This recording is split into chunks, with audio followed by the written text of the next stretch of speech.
ओम शांति। पिछले 9 दिनों से हम डिविनिटी का आह्वान कर रहे हैं, शक्ति का आह्वान कर रहे हैं और दिव्यता को और शक्ति को इमर्ज करने के लिए हमने सात्विक जीवन, पवित्रता, अवेकनिंग, एक नए सोचने का तरीका, एक नया जीवन जीने का तरीका, जागरण, ये सब कुछ हम करते हैं। ये सिर्फ 9 दिन नहीं, लेकिन ये तो एक जीवन जीने का तरीका है।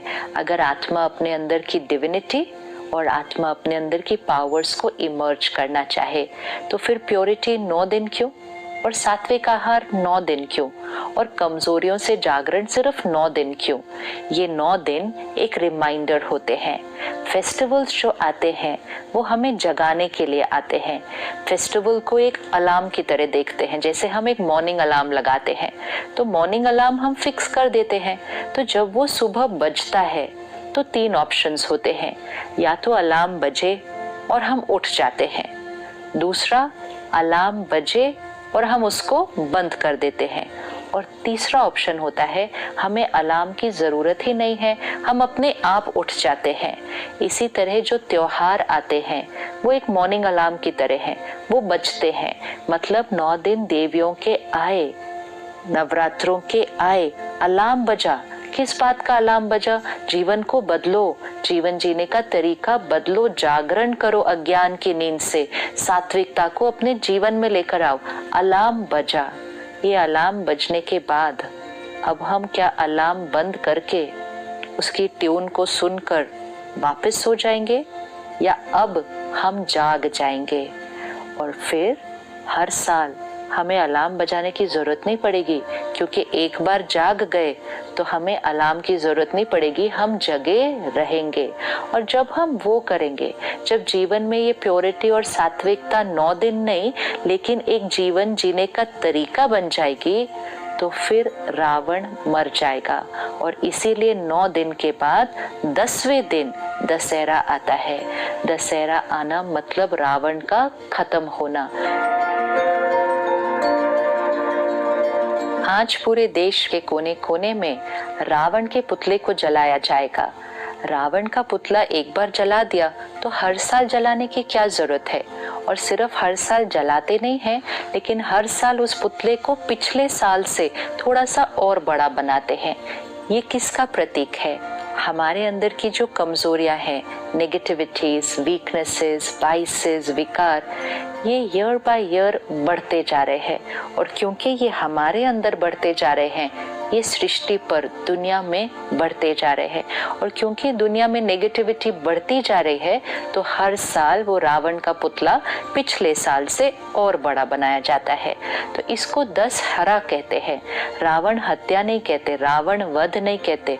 10 हरा मतलब 10 सर को काटना, उतना ही उसका मीनिंग है। तो वो आत्मा के जो 10 विकार हैं उसको काटना है।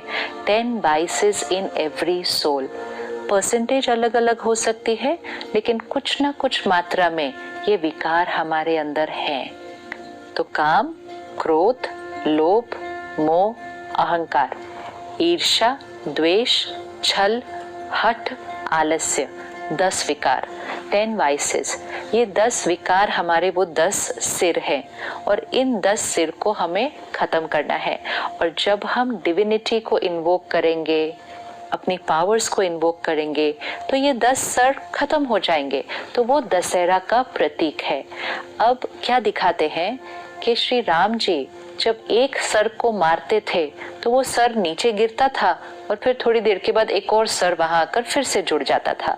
तो ये हमें क्या सिखाता है कि एक एक विकार पर काम नहीं किया जा सकता। एक विकार पर वर्क करेंगे, वो सर गिरेगा तो थोड़ी देर के बाद एक और वहां आ जाएगा। तो सारे विकारों का रूट, जो मूल है, वो है बॉडी कॉन्शियसनेस। इसलिए रावण की नाभि पे मारा गया। बॉडी कॉन्शियसनेस जो रूट है उस पर जब श्री राम जी ने मारा तो सारे सर गिर गए और रावण पूरी तरह से खत्म हो गया।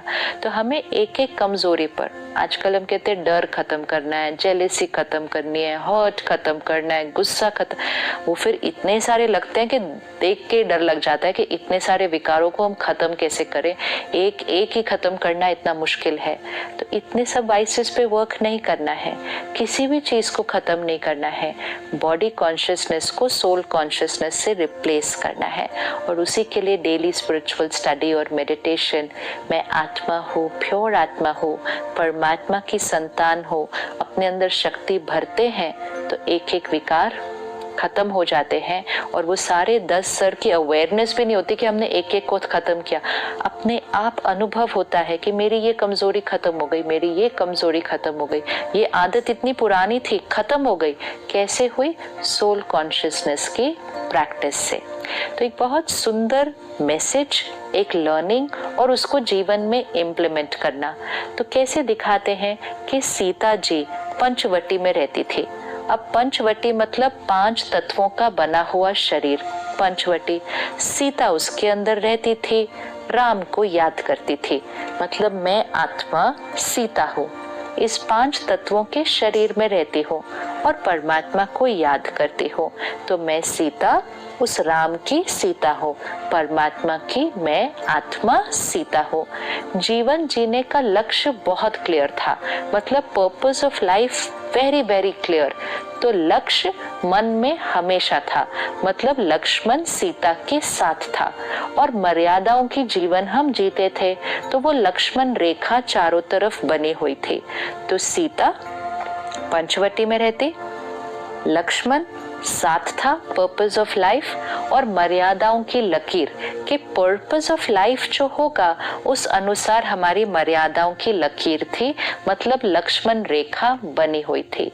जब तक सीता मर्यादाओं की लकीर के अंदर थी, मतलब पर्पस ऑफ लाइफ को पकड़ के रखा था, what is the purpose of my life, उसको पकड़ा हुआ था और जीवन में प्रिंसिपल्स, वैल्यूज और मर्यादाएं थी, सीता हमेशा सुरक्षित थी, हमेशा सुरक्षित थी। लेकिन फिर रावण आया और रावण कोई ऐसे 10 सिर के रूप में नहीं आया, वाइसेस ऐसे नहीं एंटर करते हैं। रावण एक बहुत सुनहरा रूप लेकर आया, इतना सुनहरा रूप लेकर आया कि वो विकार दिखाई नहीं, और वो जो अट्रैक्शन, वो जो सुनहरा रूप लेकर आया, तो सीता ने अपनी मर्यादाओं की लाइन क्रॉस कर दी। जब तक सीता मर्यादा की लाइन के अंदर थी, रावण कितनी भी देर बाहर खड़ा रहे, रावण सीता को नहीं पकड़ सकता। ये हमारे जीवन में हमें प्रतिज्ञा की तरह लेना चाहिए। मर्यादास, द वेज ऑफ लिविंग, घर की मर्यादा, परिवार की मर्यादा, देश की मर्यादा, आत्मा की मर्यादा, ये मर्यादास हमारी प्रोटेक्शन है। जब तक हम इस मर्यादा की प्रोटेक्शन के अंदर रहेंगे, रावण जीवन भर बाहर खड़ा रहेगा, लेकिन वो हमें पकड़ नहीं सकता।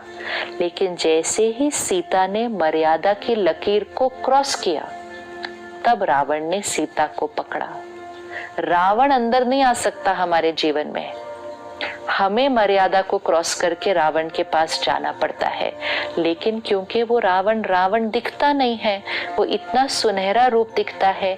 आज अपने जीवन की डिस्ट्रैक्शंस को देखें, जो हम सुन रहे हैं, पढ़ रहे हैं, देख रहे हैं, क्या खा रहे हैं, क्या पी रहे हैं, धन कमाने की इतनी होड़ में है, किसी को भी पीछे छोड़ने के लिए, किसी को गिराने के लिए तैयार है, क्योंकि वो जो बाहर है वो हमें बड़ा सुनहरा दिखता है, वो इतना अट्रैक्टिव है कि हम अपनी मर्यादाओं को छोड़ देते हैं। और जब हम वो करते हैं, तब रावण सीता को पकड़ लेता है, विच मीन्स आत्मा के अंदर विकार, वो 10 वाइसेस तब आते हैं जब हम अपने लक्ष्य को, पर्पस ऑफ लाइफ और जीवन की मर्यादाओं को छोड़ते हैं।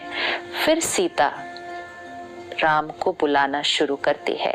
जब हम अपने विकारों से दुखी और दर्द में होते हैं तो हम भगवान को बुलाना शुरू करते हैं, तो हम परमात्मा को याद करना शुरू करते हैं कि हे परमात्मा, आकर मुझे इस दुखों से, इस कष्ट से, इन कमजोरियों से छुड़ाओ। तो राम आकर सीता को, मतलब परमात्मा आकर आत्मा को रावण के ऊपर जीत पाने के लिए ही ज्ञान देते हैं। तो निराकार परमात्मा कलयुग के इस अंधकार के समय पर, घोर कलयुग पे सृष्टि पर आकर हम सब आत्माएं, जो सारी सीता है, इसमें मेल और फीमेल नहीं, आत्मा सीता है और परमात्मा राम है। परमात्मा से कनेक्ट हुए बिना अब हम रावण की जेल से, रावण की कैद से छूट नहीं पाते हैं। तो परमात्मा आकर सीता को ज्ञान देकर, प्यार देकर, शक्ति देकर उस रावण की जेल से छुड़ाते हैं। तो हम सब ने मिलकर 9 दिन सात्विकता का जीवन बिताया। अब हम इसको आज यहाँ पर नहीं रोकेंगे, अब ये हमारे जीवन जीने का तरीका बन जाएगा। सात्विकता, जागरण, कौन सा जागरण? अपने विकारों से जागरण, और जीवन में पवित्रता, ज्ञान और योग की धारणा, परमात्मा के साथ कनेक्शन, पर्पस ऑफ लाइफ बहुत क्लियर, मन में लक्ष्य स्पष्ट है और मर्यादाओं की रेखा के अंदर है। संयम, जीवन में डिसिप्लिन, वो हमारी लाइन है जिसको हम क्रॉस नहीं करेंगे।